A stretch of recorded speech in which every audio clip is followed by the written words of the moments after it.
Banda literally means a lock. That is, you engage certain locks in the body so that your energy behaves in a particular way. Why these bandhas? What they can do for you? Have you heard of a word called Ojas? O-J-A-S, Ojas? No? No? Okay. The word Ojas means a non-physical dimension of energy. That is, you can generate a certain amount of non-physical dimension of energy around you. If you have Ojas around you, your passage through the world, the passage through life becomes well lubricated. That is, you will pass with minimum amount of friction. In the Far East Asian cultures, an enlightened being is referred to as Enchi. Enchi literally means a circle. You know, your car, do you have… what kind of wheels do you have? Round wheels or square wheels or triangular wheels? What do you have? Oh, but a triangular wheels would be definitely more jazzy, isn't it? Why round wheels? Least amount of resistance. With least amount of resistance it rolls. Any moving part we want to make it round because it moves with least amount of resistance. So we are referring to… in the Far East Asian cultures, they are referring to an enlightened being as Enchi, which means he's a circle, not because he's round of body, because he moves with least amount of resistance, well lubricated. You may have a fantastic driving machine, just take off the engine oil and drive it. How long do you think your car will last? Your Jaguar, how long will it last if you take away the engine oil? Maybe 10 minutes. In 15 minutes, it'll be gone. So lubrication is that important. In anything that moves, lubrication is that important.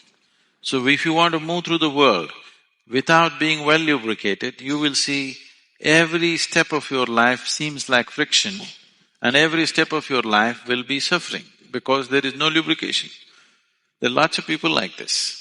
They're intelligent, they're competent, they're capable, but their life is a mess because every step they take, they are in friction with something.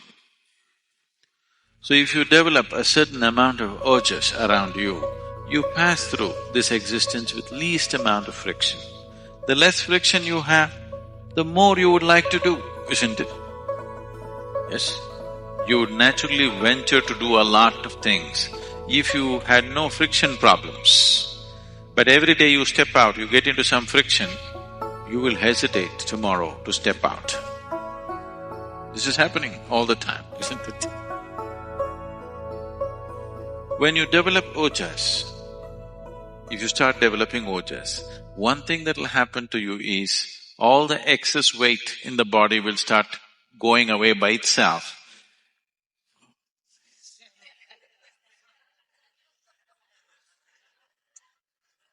Oh. You know, if you come to the yoga center, you will see certain people at certain times will be in a certain type of sadhana or certain type of inner work. When they're doing this, these days we keep them completely secluded because people get scared looking at the way they eat.